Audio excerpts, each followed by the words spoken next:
What did you come to learn? You came to learn a measurement system. This is a system of opposites, of polarities, and we quickly give them labels like positive and negative, good, bad, and these kinds of things. We learn this measurement system, very important. We learn it, the system of measurement, and a great system of measurement that we learn is pain, pleasure. And we know, how in the world could you know pleasure if you didn't know pain? The most boring thing that you could do is have a very even life with no pain or no pleasure. You couldn't stand it. You've got to have these, and we search for those pain and pleasure things. We go out of our way to do it. So if you think in terms of the whole concept of living here to learn measurements, now that's the first. The second is very interesting, is that you learn to manipulate energy. I move my arms like this, my hands, I move my eyes and so on. I'm manipulating energy to do that. That's a use of 5 or 6 types of energy that let me move my arm. And we learn these very automatically. And I can tell you from deep personal experience that simple ability that we take so much for granted of learning to manipulate energy is incredibly valuable in other energy systems. You'd be amazed how much value that we think are ordinary things. Keeping your balance, for example. We automatically learn how to stay balanced in this gravitic pattern. But over there, it's wonderful. You can use these kinds of things. So these are the 2 key things, but the most important thing of all. We came and we come here to learn and acquire an intellect. It's strange. An intellect. And we acquire, intelligence is not enough of the word, an intellect, an analytical ability. We come here to learn that. We use the metaphor left brain. We learn to acquire a left brain by living here and being here. That's the real valuable tool that we come and pick up.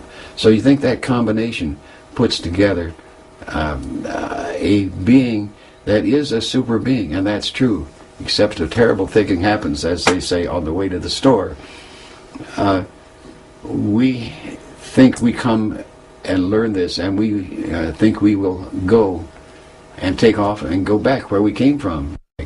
And I can say without any equivocation, no reservation, no conditioning, that everything, what little, and is not much, I assure you, that I might have achieved so far is totally due to the imposition of my intellect upon what was taking place. Instead of just flying around in the out-of-body state, after I knew it wouldn't kill me, I got curious. And the intellect got curious. What's going on here? What is this that's taking place? That was the difference. That brought the whole thing into focus, into patterns, getting my analytical ability at work in it. And what little growth is due to that. Now, the funny thing is, so now we gather all these things. We gather intellect, our measurement knowledge, our application of energy, and we're all, as I like to put it, going home with all this bag full of goodies, as it were, to take home and show the local boys how much you've learned and what you can do.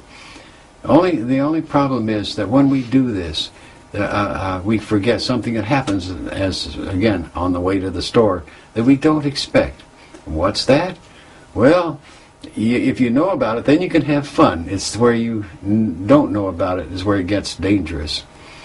And that is that we become addicted to being human.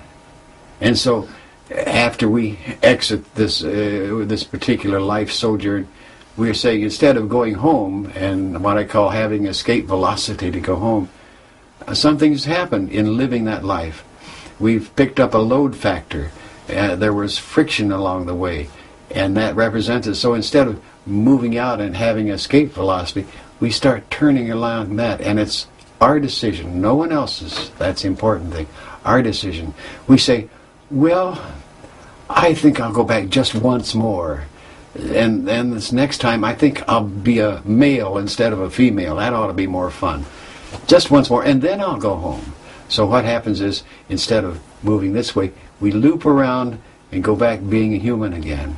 And go back and have another human experience, another lifetime. And we come out again, and we're already this time. But this time we've had even a greater load factor, don't you see? We've slowed up a little more. We haven't got the speed that we did. We have a greater load, and so we're now in orbit, and we have a decaying orbit, because when we come up around the orbit like this, instead of going on, we say, oh, I got to go back, because I've never seen Paris, and I'd like to go to Paris for once in my life, and I'd like to just go there. So whole purpose to go back and live again so that I can go to Paris. And I've heard so much about Paris, I want to go to Paris. So I'll go and live again so I can go to Paris. And as you can see, each time you pick up, in each succeeding lifetime, a greater load factor. So that as you go through this, your orbit decays more and more as you go through this, living these successive lives, until you get locked in tighter and tighter and tighter, till you are locked in being human so tight that you forget where you came from. You've lost all of the desire to even depart and go home. You've lost it all, because this is so overwhelmingly addictive that you can't think of anything else but this time, space, physical matter, all the things that take place in there. And no matter how hard you try, you can't get away from it. And the reason being, there's no law, but when you, quote, die, and instead of going home, you make the decision. There's no law that says you have to stay here. You are the one who says, I gotta go back. I didn't eat enough steaks. I didn't have enough strawberries. I didn't have enough children. All these kinds of things. Or I didn't have enough sex. Anyway, that's how we lock in as being human. In so doing this, now the next trick is, well, what happens? Well, why don't we recognize this more and more? Because we are so deeply addicted. So we develop an excuse, which you call belief systems, to rationalize this process. But it's all done in this local traffic human terms. This is the difference. As a result, somewhere along the way, you begin to find cracks in the belief system. You begin to find reasons that don't work quite well. That's the analytical thing coming into it. It says, hey, wait a minute, something wrong here. This doesn't work out. 2 and 2 makes 6. No, wrong. Try again. You begin to find out that there are some holes in the cracks, and that's when you begin to regrow and begin to, so that successively you begin to start on your way out again, and you begin to have a higher and higher orbit as you learn more, and in these successive lives, till finally you got escape velocity, and then you do go home. And that's what it's all about. Bob, are these very provocative ideas the result of your own analytical human mind, or is this information that has come from some source outside of your human mind?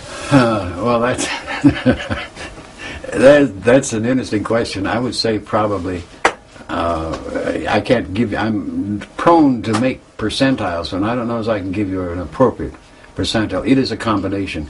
Obviously, through the years, I've developed a lot of non-human